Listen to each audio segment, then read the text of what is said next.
वो कहानियाँ अधूरी जो न हो सकेगी पूरी, उन्हें मैं भी क्यों सुनाऊं, उन्हें तुम भी क्यों सुनाओ। वो कहानियाँ अधूरी जो न हो सकेगी पूरी, उन्हें मैं भी क्यों सुनाऊं, उन्हें तुम भी क्यों सुनाओ।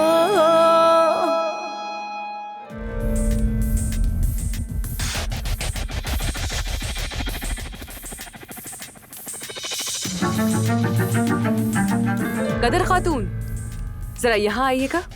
जी बोलिए।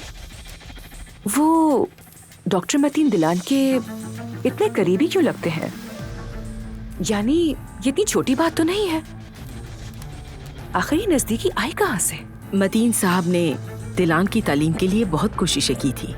उन्होंने दिलान की काबिलियत को भांप लिया था और उसके अलावा उनके वालिदैन को भी कायल किया कि उन्हें आगे पढ़ाएं। दिलान बीबी भी मतीन साहब की अपने किसी अजीज की तरह इज्जत करती हैं।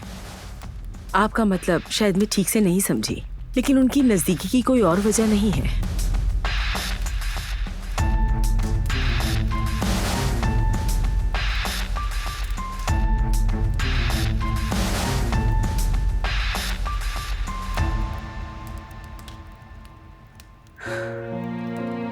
आखिर इस सबकी क्या वजह है?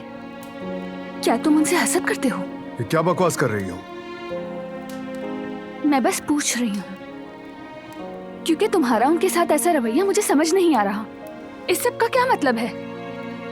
कोई मतलब नहीं। ठीक है, अगर हसद नहीं था तो क्या था? तुमने ऐसा रवैया क्यों इख्तियार किया? किसी की इतनी बेइज्जती करने के बाद वजाहत देना बनता है। कोई वजाहत नहीं है। ये तो एक हकीकी शादी भी नहीं, तो फिर क्यों है इतना गुस्सा?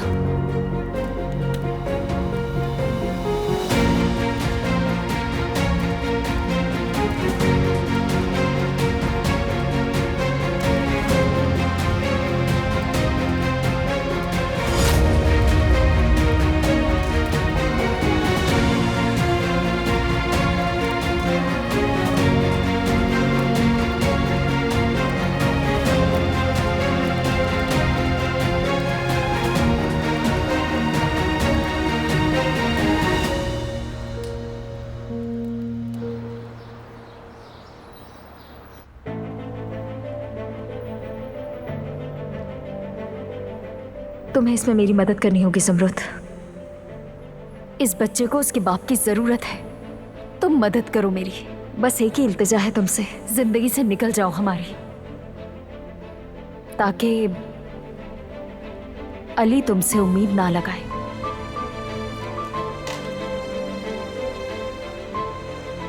ज़मरुद,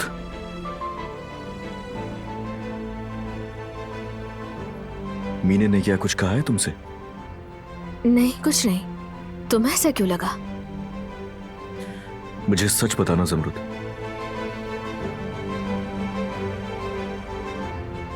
मुझे बहुत से काम करने हैं। Excuse me please. कोई मसला हुआ है? बताओ। कोई परेशानी? तुम्हें क्या आरू,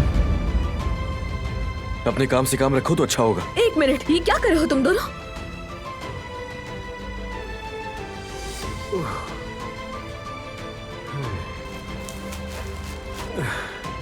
मैं उठा लेता हूँ ये सामान। उठा लो बेटा, शुक्रिया।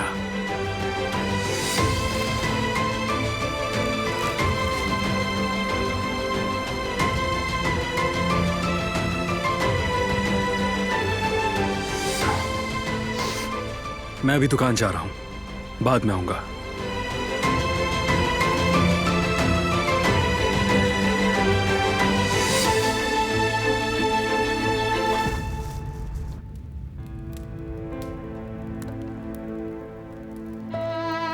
चाहे जैसा भी हो, तुम फरहान कारबे की बीवी हो और तुम्हें उसी के मुताबिक बर्ताव करना होगा, हर किसी के सामने, चाहे तुम्हारा उस्ताद ही क्यों ना हो, हर किसी के सामने।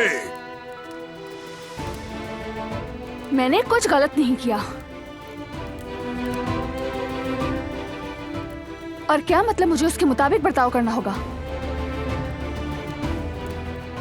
वैसे भी मैं कोई कठपुतली नहीं जो तुम्हारे इशारों पर नाचूंगी। मेरा भी एक किरदार है, एक शख्सियत है, और कोई भी, हाँ चाहे वो कोई भी हो, मुझे ये नहीं बता सकता कि मुझे कैसे बर्ताव करना है, क्योंकि मैं खुद अपनी सोच के मुताबिक अमल करती हूँ। और एक और बात जान लो कि मैं अपने फैसले खुद करती हूँ। मैं तुमसे पहले खुद अपनी जिम्मेदार हूँ और इज्जत नफ्स को भी बरकरार रखने की खुद जिम्मेदार हूँ। दिलान तमीर हूँ मैं फिर से कह रहा हूं, अब से तुम्हारा नाम काराबे है, ये मत भूलना। मैं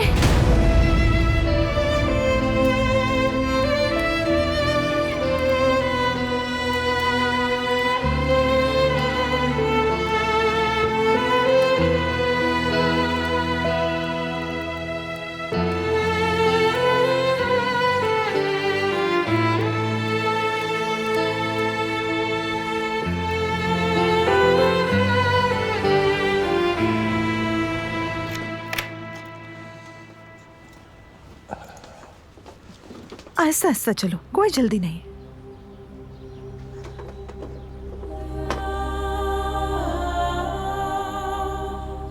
अंदर चलो।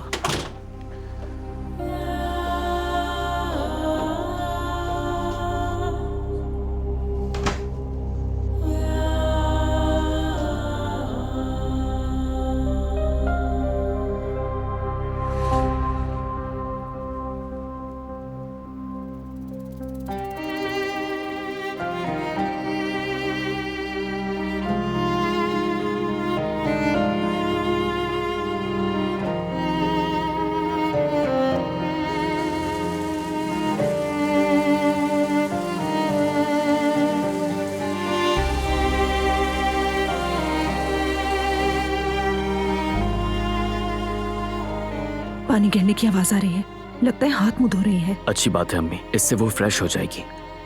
हाँ, बेचारी मेरी प्यारी बेटी, बच्चे की खातिर अपनी जान हलकान कर दी। अगर इसे कुछ हो जाता तो। मेरी जिंदा दिल सी बहू, इसे यूं देखकर दिल दुखता है। अल्लाह न करे कहीं ऐसी ही न रह जाए वो। हमारी जवेरिया पहले जैसी हो जाएगी ना जवदत? हाँ इंशाल्लाह अम्मी, जवेरिया बिल्कुल पहले की तरह हो जाएगी। हम मिलकर ठीक करेंगे। हाँ ऐसे ही होगा। काश कि वो कुछ रो ले, दिल का बोझ हल्का हो जाए। हिचकियां ले लेकर जोर जोर से रो ले। बिल्कुल सर्द हो गई है, बेचारी की आंखों से आंसू भी नहीं निकलते। डॉक्टर ने कहा ये नॉर्मल है, इस वक्त वो बड़े सदमे से गुजर रही है। उन्होंने कहा है किसी माहिर नफ्सियात से मदद लेना बेहतर होगा। यानी मैं जल्द अज जल्द कोई माहिर नफ्सियात ढूंढता हूँ, शायद उससे कोई फर्क पड़े। इंशाल्लाह।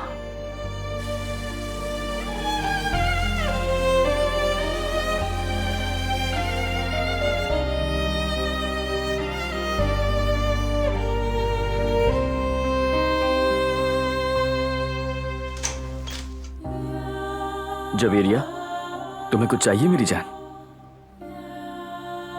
बेटी, शाम को क्या खाना पसंद करोगी? जो दिल करे बता दो, तुम्हारी अम्मी फौरन बना देंगी। क्या मैं तुम्हारे लिए मजेदार बोरेक बना दूं?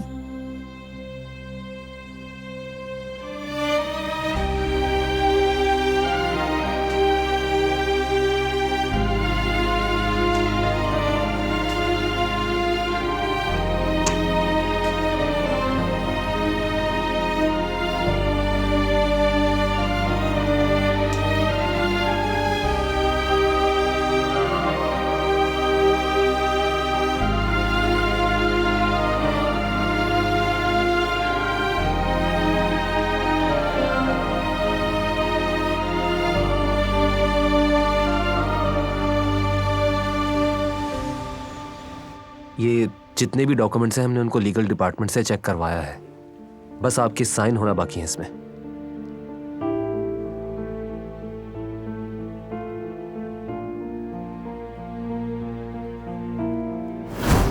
लेकिन क्यों? क्यों?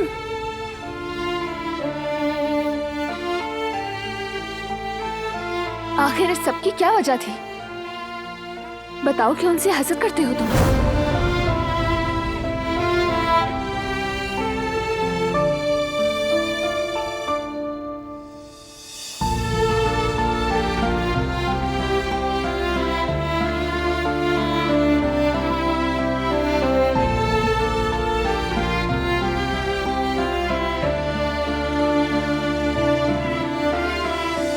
क्या हुआ बरहान भाई? खैरियत है कि सोच में गुम है? कुछ भी नहीं। बरहान भाई, शायद आपने महसूस नहीं किया, लेकिन पिछले 10 मिनट से आप सिर्फ ठंडी सांसें ले रहे हैं। डॉक्टर आए थे यहाँ, क्या कोई मसले की बात हुई है? डॉक्टर की बात कर रहा हूं। वो भी आज काफी खोए खोए हुए लग रहे थे। बाय भी ठीक से नहीं किया मुझे। बरहान भाई, मैंने देखा आप शुरू से ही इस आदमी से काफी दूर दूर रहते हैं। शायद वो आपको पसंद नहीं है। जब आपने सुना कि दिलान उसके साथ राब्ते में है, तो मुझे आपका वो रद्द अमल भी अच्छी तरह से याद है। वैसे मैं आपको अच्छे से जानता हूं, कहीं आप उससे जेलस तो... ठीक है, चुप हो जाता हूं। यानी कि आप वाकई जेलस हो रहे हैं उससे? करीमा बस। वैसे तकरीबन हर मोहब्बत करने वाला जेलस होता है। बरहान भाई, क्या आपको भी... खबरदार, एक लफ्ज नहीं।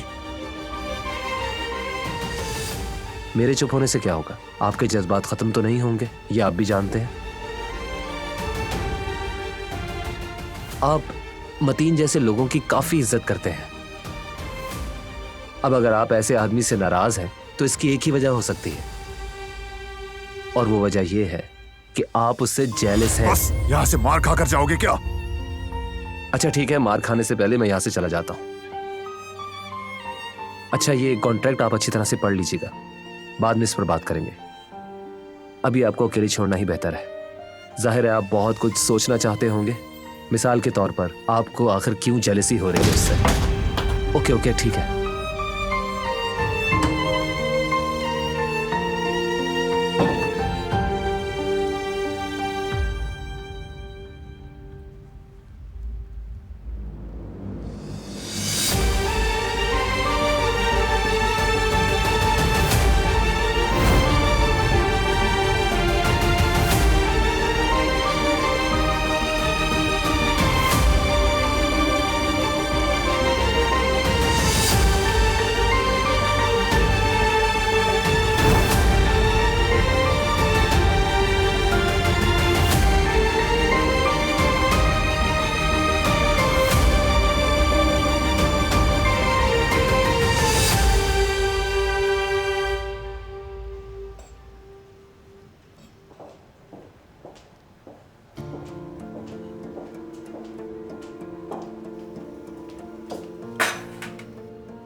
कुदरत अंकल को खाना खिला दिया है, सूप भी दे दिया है और दवाएं भी दे दी।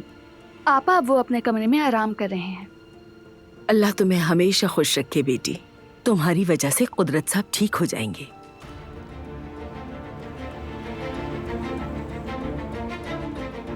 अच्छा हुआ कि तुम यहाँ आ गई हो। वैसे अब आजकल अच्छी नर्सेस कहाँ मिलती हैं, बहुत मुश्किल हो गया है ये। अम्मी, आजाद बेगम आपको बुला रही हैं। मैं तो बारान साहब के लिए कॉफी बना रही थी।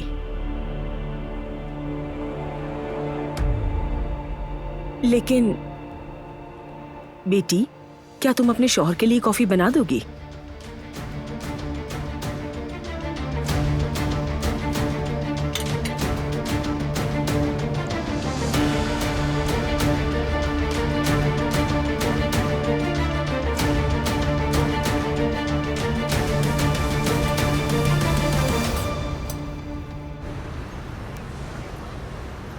मैंने ज़मरत से साफ साफ कह दिया है कि तुम हमारी जिंदगी से चली जाओ। बच्चे का वास्ता भी दिया उसे, उसकी हमदर्दी भी बटोर ली मैंने।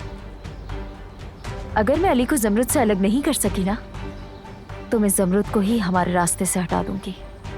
लेकिन बात सुनो, अब तुम्हें भी आगे आना होगा।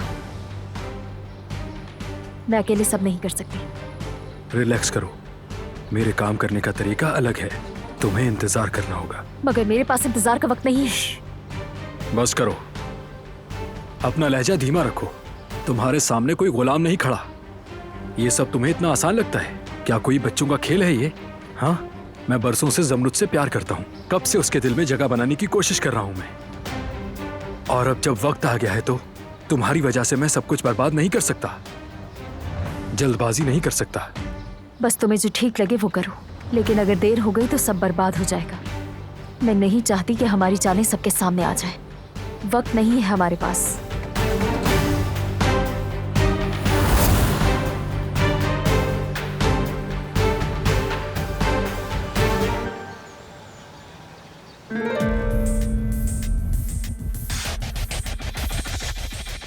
वैसे डॉक्टर साहब है बहुत हैंडसम। इतनी छोटी एज में अपने प्रोफेशन के एक्सपर्ट बन गए हैं। लगता है तुम दोनों काफी करीब हो एक दूसरे के, यानी ताल्लुकात बहुत गहरे हैं। क्या मालूम तुम्हें देखते हुए उनकी नजरों में नॉर्मल टीचर वाली बात ना आती हो। खबरदार। अरे मैंने क्या कहा? मतलब जाहिर है कि तुम उनके लिए स्पेशल स्टूडेंट हो। मैं तो बस तारीफ कर रही हूँ तुम्हारी। तुम्हें क्या लगता है मैं तुम्हारी इन घटिया बातों को नहीं समझ रही हूँ? मैं सब समझती हूँ। अपनी जबान संभाल कर रखो और हद में रहो अपनी। अरे बिल्कुल गलत समझी हो तुम। कैसी बातें कर रही हो? अब तो लगता है वाकई दाल में कुछ काला है। मैं तो बस एक अच्छी बात कह रही थी और उल्टा मुझे इल्जाम मिल गया। अजीब बात है। मुझे सब पता है तुम ये क्या और क्यों कर रही हो। अगर गुस्सा सिर्फ उस कॉफी की वजह से है तो बारान के लिए तुम ही बना लो।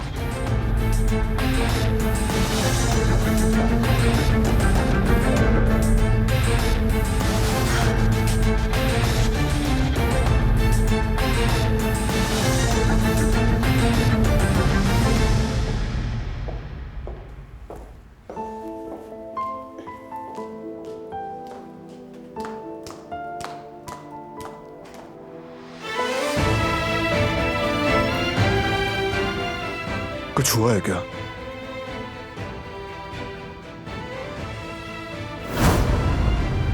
क्या रिश्ता है तुम्हारा? उससे ताल्लुक क्या है? लगता क्या है तुम्हारा? बोलो। तुम दोनों इस छत तले इश्क लड़ा रहे हो, मेरे खानदान का नाम अपने साथ लगाकर मेरे घर में मेरी छत तले एक दूसरे को पैगाम दे रहे हो।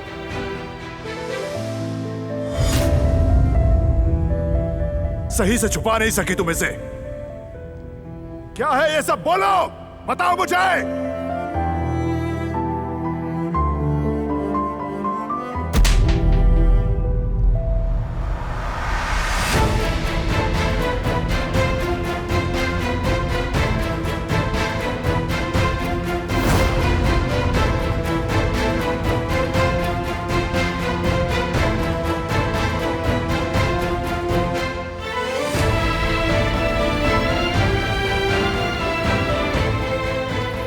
कुछ हुआ है ना?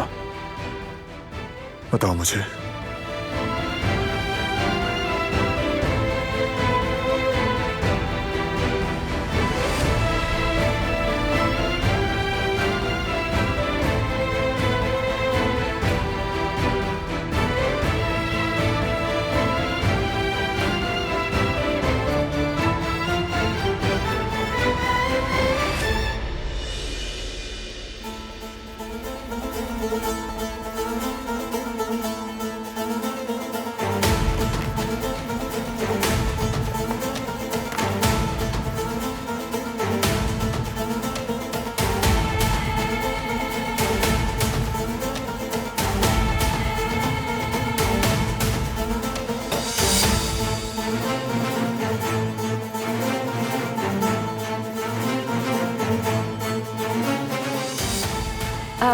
मैं तुम्हारे लिए कॉफी बना रही थी। तुमने क्या कहा है उससे? किससे? दिलान से? मैंने कुछ नहीं कहा। उससे क्यों कुछ कहूंगी? उसके बरक्स दिलान ने। हर किसी को अपनी जगह मालूम होनी चाहिए। तुम यहां इसलिए हो क्योंकि तुम मेरी दादी जान के मेहमान हो, तो मेहमान बनकर रहो। अगर हद से बढ़ोगी तो फिर मैं भी उसके मुताबिक ही बर्ताव करूंगा। वो इस घर की मालिकन है। उसके बारे में कुछ गलत कहना गोया मुझे गलत कहना होगा। कोई उसे परेशान करेगा तो वो मुझे परेशान करेगा।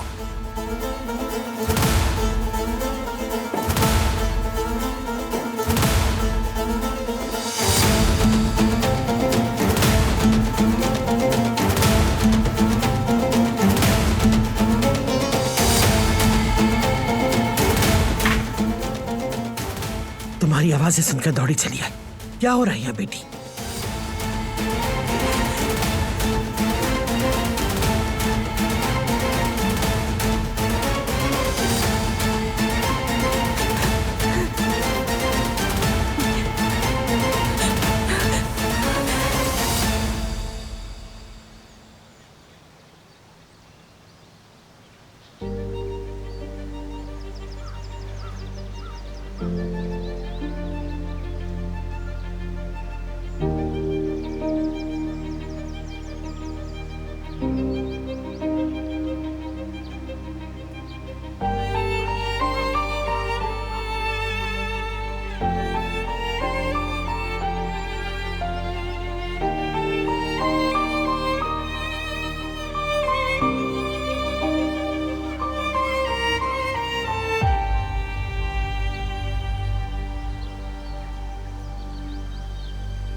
क्या तुम ठीक हो बेटी?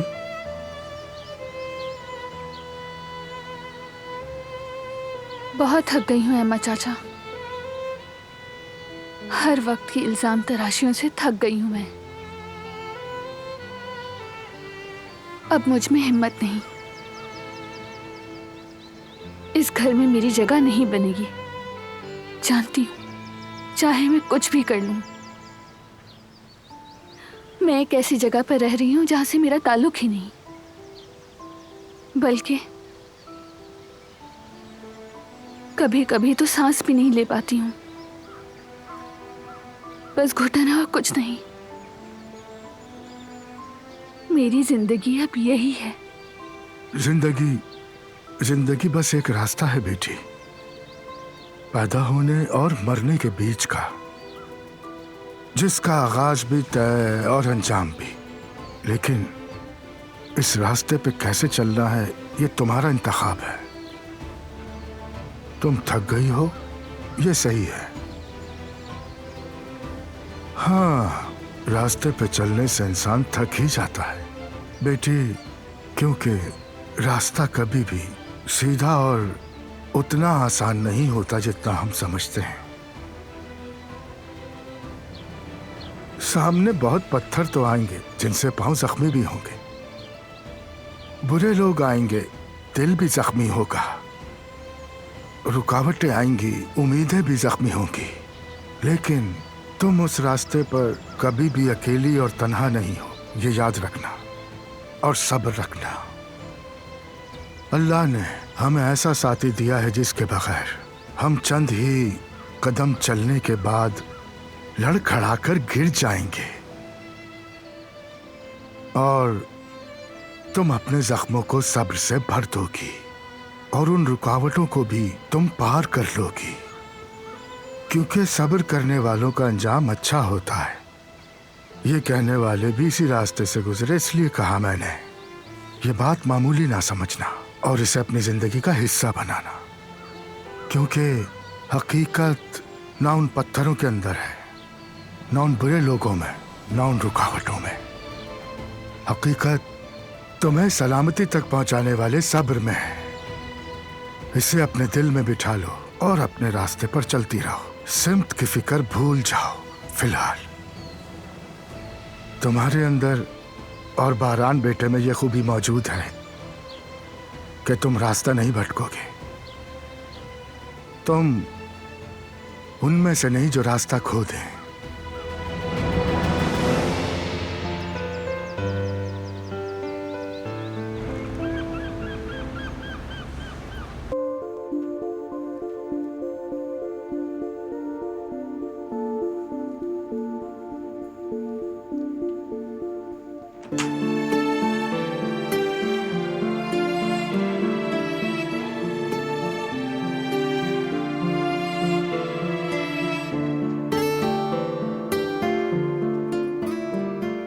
भाभी जान, कैसी हैं?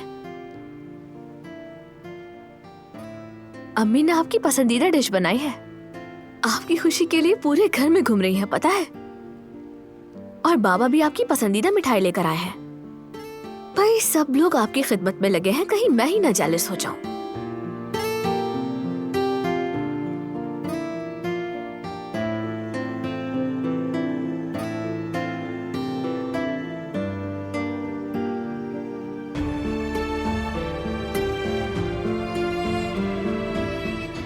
आप सबसे प्यारी भाभी हैं, बहुत प्यारी। फिक्र ना करें, हम सब आपके साथ हैं। कुछ भी हो जाए आपका हाथ कभी नहीं छोड़ेंगे। ये बुरे दिन भी गुजर जाएंगे।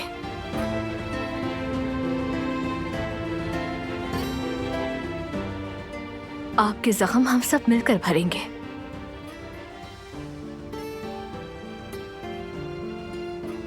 चाहे कुछ भी हो जाए, हम हर मुश्किल का मुकाबला एक साथ मिलकर करेंगे, कंधे से कंधा मिलाकर।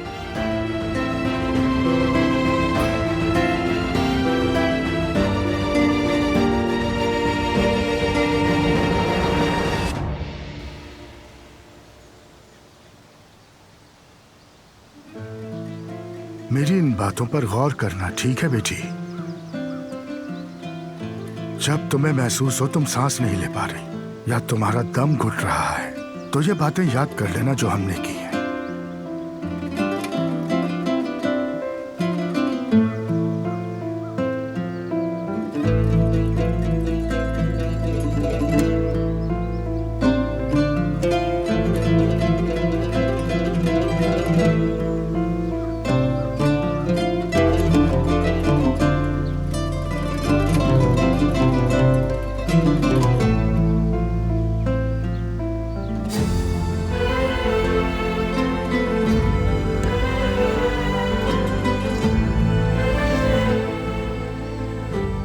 तुम मत जाओ, मैं जाता हूं। जब हम बड़े हो जाते हैं तो मसाइल बातों से हल करते हैं। छुपन छुपाई तो बच्चों का खेल है। मुझे कुछ काम करने हैं, माफ करना है चाचा।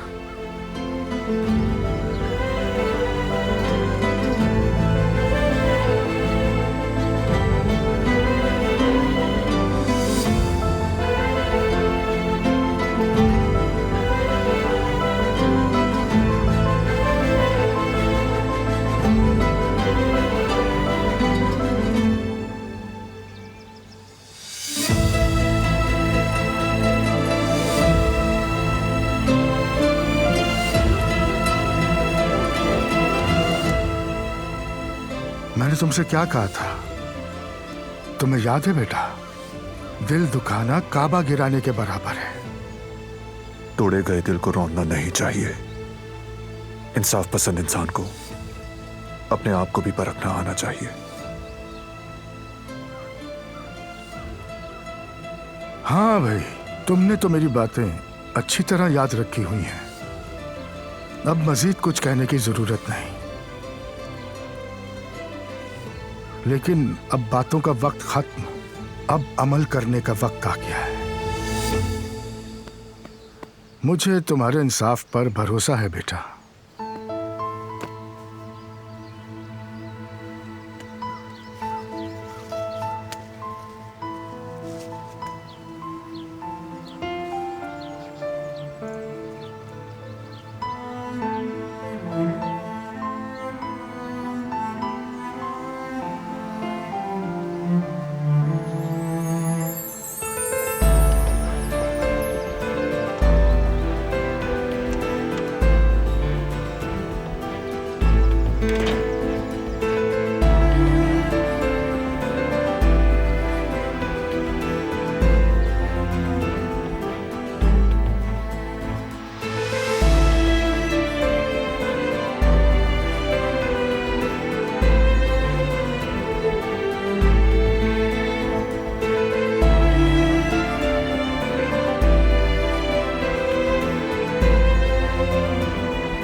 हाँ जी।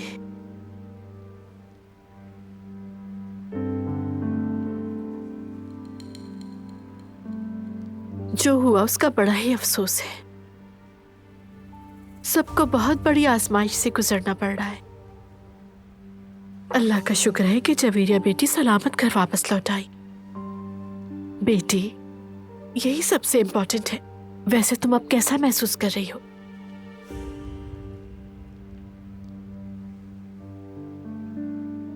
समझ सकती हूँ, अभी दुख ताजा है ना। बेचारी बच्ची ने आसान वक्त नहीं गुजारा, लेकिन वक्त के साथ खुद ही आहिस्ता आहिस्ता संभल जाएगी।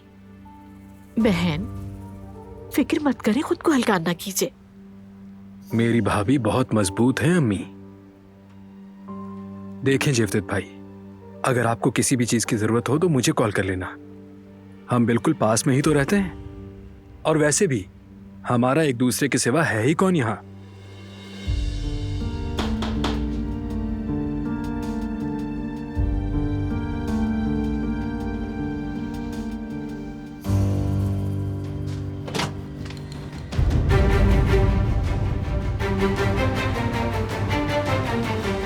अस्सलाम वालेकुम। सुना तो बहुत अफसोस हुआ हमें, सोचा हम भी हालचाल पूछने चले आए। बहुत अफसोस हुआ हमें ज़मरुद।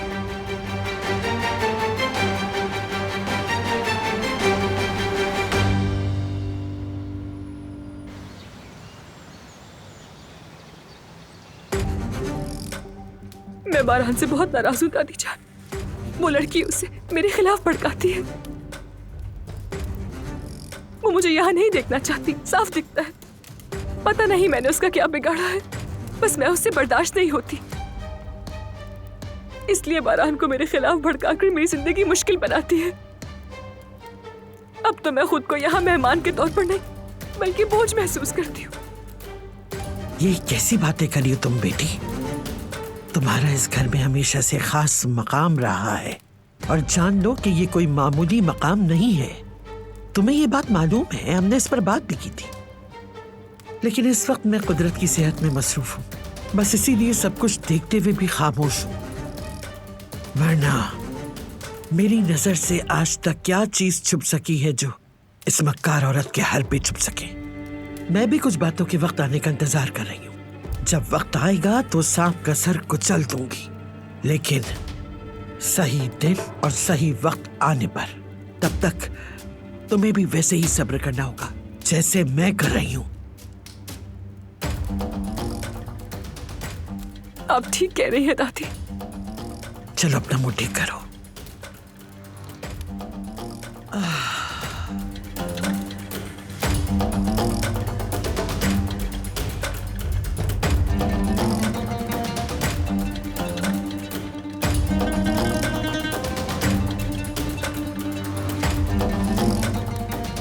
आई एम सॉरी दादी, मगर मैं इतना वेट नहीं कर सकती हूँ।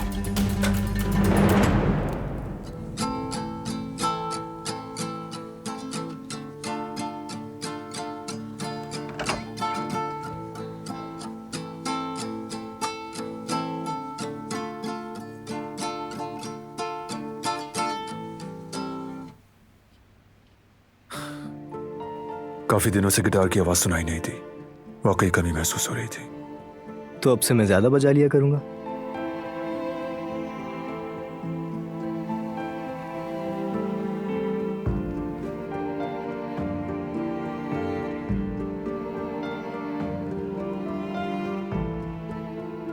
मुझे एक फैसला करना है,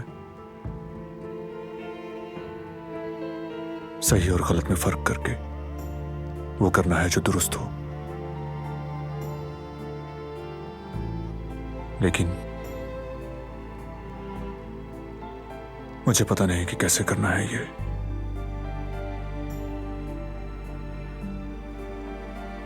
कोई रास्ता निकालना होगा।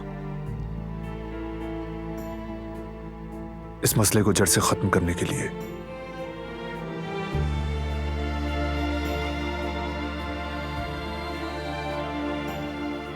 खैर, शुक्रिया, मैं इसे संभाल लूंगा। कर लेंगे आप। मुश्किल होगा लेकिन संभाल लूंगा। आपके लिए कुछ भी मुश्किल नहीं है। चलो तुम गिटार बजाते रहो, इस घर को अच्छी चीजों की जरूरत है।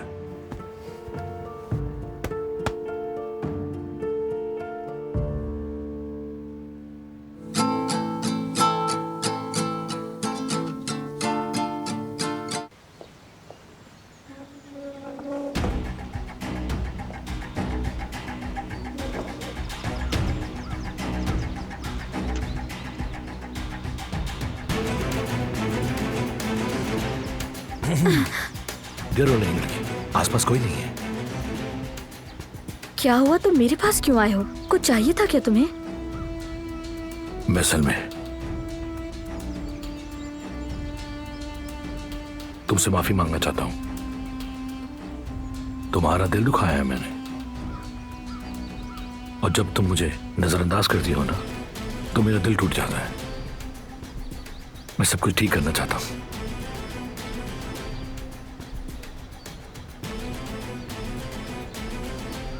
बहुत खूबसूरत है, लेकिन तुमसे ज्यादा नहीं।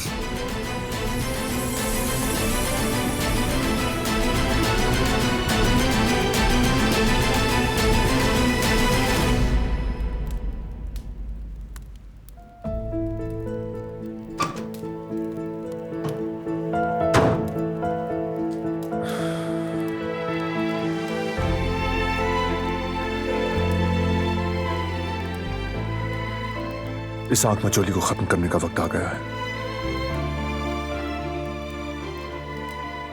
तैयार हो जाओ। किस लिए? जो कह रहा हूं वो करो।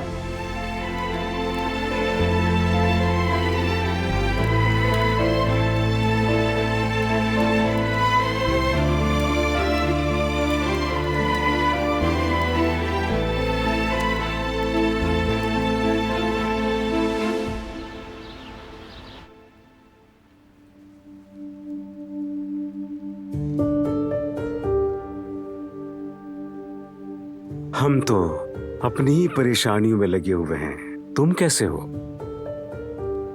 ठीक है हम, आप परेशान मत हो।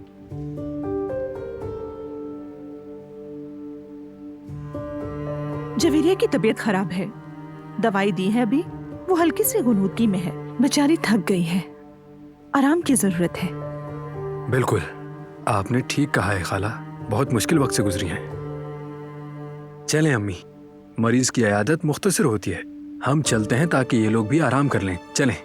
रुको बेटा, इतनी क्या जल्दी है? 5 मिनट तो और बैठ जाएं, अभी तो आए हैं। सुबह से तो यहाँ नहीं बैठे हुए ना हम।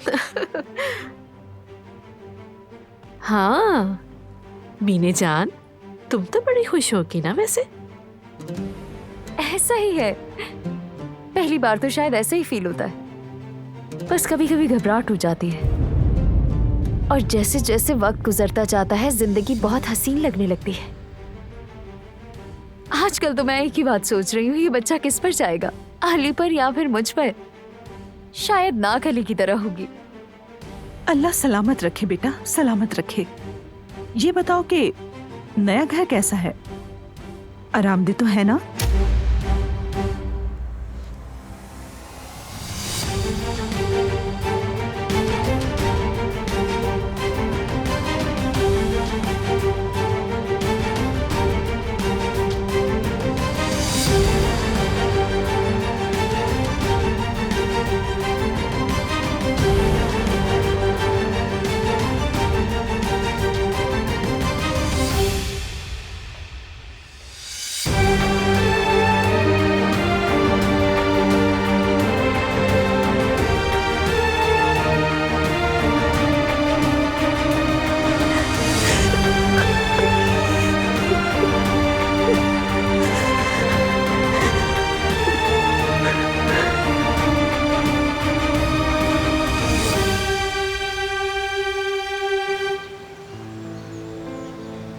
ये जाने बगैर हम कहाँ जा रहे हैं, मैं कैसे तैयार हो जाऊं?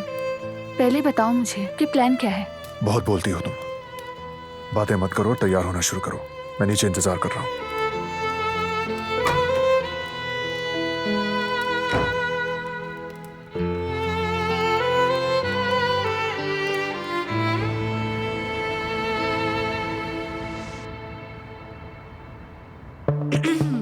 वैसे सब कुछ बहुत ही अचानक हुआ ना।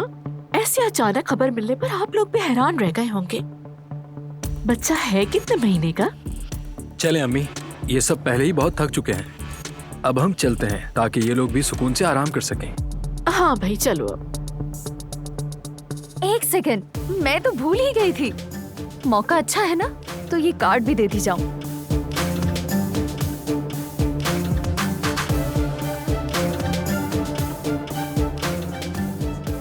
ये कार्ड आपके लिए है और ये वाला आपके लिए है।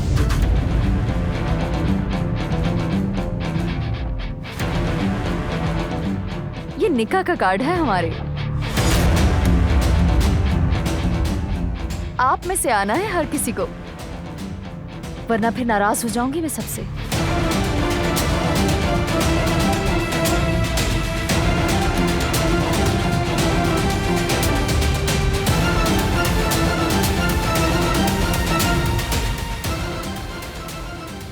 वो कहानियाँ अधूरी जो न हो सकेगी पूरी, उन्हें मैं भी क्यों सुनाऊं, उन्हें तुम भी क्यों सुनाओ।